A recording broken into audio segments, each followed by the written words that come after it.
Hello everyone, welcome back to another video. I'm so sorry I've just been MIA for a little while. So much has been going on just in my personal life, so YouTube had to take a bit of a back step, but I'm back now. And thanks so much to everyone that has subscribed in the past few months. It's good to see that you're finding value in my videos, and it brings me joy because that's why I do YouTube. So thanks so much for being here, and I hope that you stick around for many more videos to come. It is so warm in the UK right now. I'm not built for this. I'm very hot, my hair's a bit frizzy, but we move. So today I just wanted to hop on and talk a little bit about my simple living journey, my slow living journey. About 3 to 4 years ago, I discovered minimalism, which is where probably a lot of you have found me from.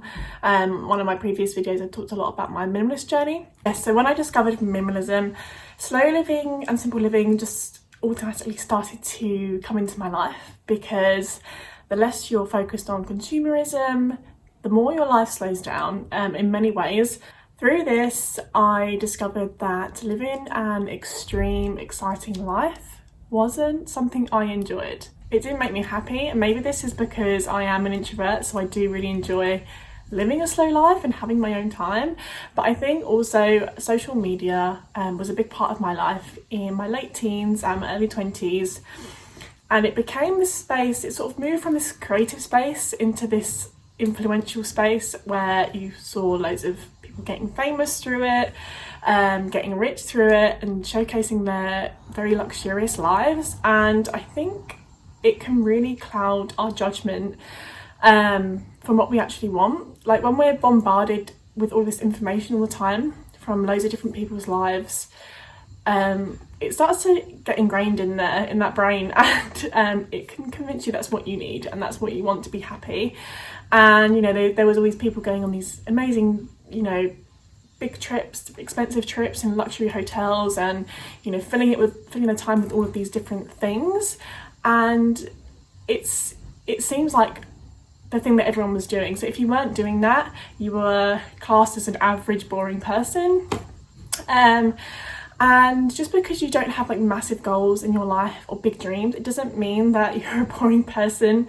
You know, everyone's different. And I think actually a lot more of us are starting to discover simple living, and we are all waking up to this idea, because we've learned that advertisement, social media, and just generally what we're consuming on television isn't real life, and it's not necessarily something we personally enjoy. So with this, I learned that money wasn't success. So I started to look into jobs that I actually enjoyed, with normal hours, not extensive shift work hours, which is what I was doing at the time. It didn't suit my body very well. My whole routine was thrown off, and I felt like I was constantly on this treadmill of working. So I started to look into different options about, you know, what I could do as a career that fit in with my lifestyle, with standard hours, because I think a lot of us, we still have this sort of idea in our brains that working really hard and earning lots of money is life, and that's what we should be doing in order to be successful, to be happy. But you see these people in big corporate firms that work 80 hours a week, they don't see their family, they don't see their friends, and it's all just working for this paycheck and for this status of having a lot of money, having a big house, having a nice luxury car to drive around in. But are you actually experiencing life that way? Are you actually living? That's a question you need to ask yourself. I also started to become more aware of myself and my personality type, which is introvert. I'm a Pisces, so I get super sensitive to things, and I seem to really be like a sponge to other people's energy. So I learned that being by myself, spending time alone, or maybe in nature where things are a lot quieter, a lot calmer, was a great way for me to recover socially, and also just reconnect with myself, because when I'm not connected with who I am, it really does throw me off and it can make me pretty miserable. I have to feel connected with myself, and this is something I started to learn through slow living and simple living, because Prior to this, I'd never actually really properly slowed down in my life and was aware of my surroundings, was grateful for what I had. And I think when you start to do this, you start to realise more about yourself and about what you enjoy. Another reason, or another thing that I noticed when I started to slow down, was that I do have a very busy mind, like I'm sure a lot of us do. I have suffered with anxiety in the past, with overthinking and rumination, and also OCD as well has been very relevant in my life since I was from quite a young age. So I tend to have a very busy brain. So when I am keeping busy sort of in my day-to-day life, or not resting, it really does mess with my emotions, and it makes all of these things a lot worse. When I start to slow down and I start to do a lot more internal thinking, and more my perceptions changed on things, it really does help with these triggers that I have, and it really calms my OCD, it calms my anxiety.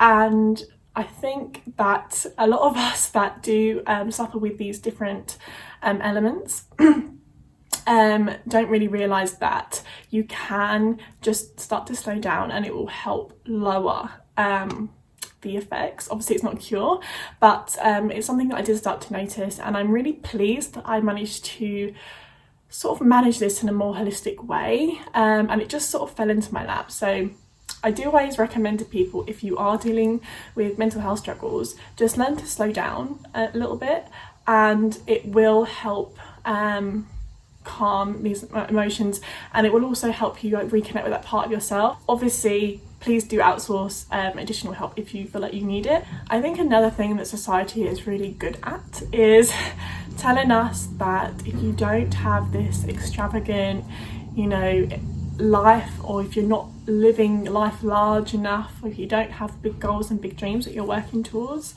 that you're not actually living. Enjoying the little things is a really wonderful skill to learn.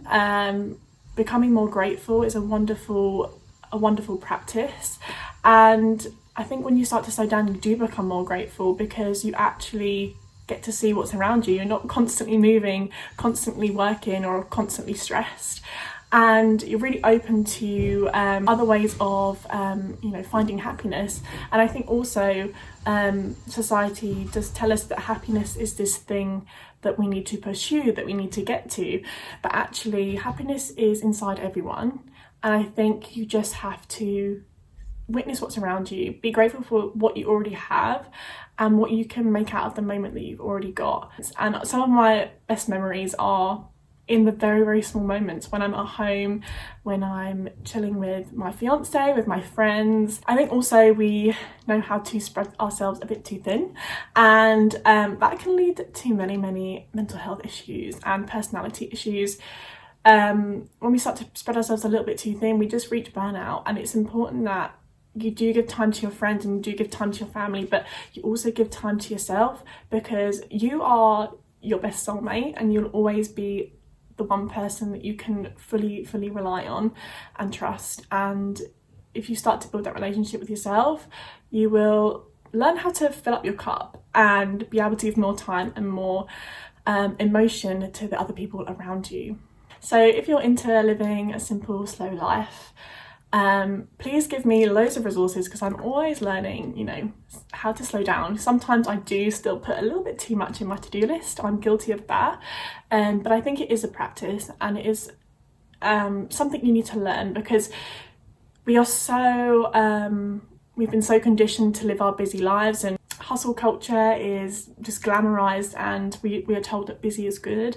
So it's really hard to sort of unlearn this and learn a new way of living. So don't be too hard on yourself if you do slip up, but also just trying, even if you just try it for a week, just to clear your schedule and just go with the flow, and start living a little bit more slowly and a little bit more simply and more intentionally.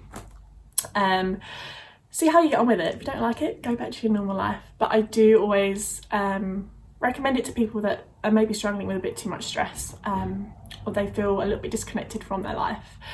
So thanks so much for watching, and I hope you enjoyed this video, and like I said, thanks so much for sticking around even though I've been gone. If you do have any recommendations of videos that you want me to make, please just put them in the comments below, because I always get stuck, to be quite honest. So any content that you want to see might give me some great ideas. So yeah, and as always, all my links will be in the description if you want to find me on other social media platforms. But yeah, thanks so much for watching, and I hope you all have a great day.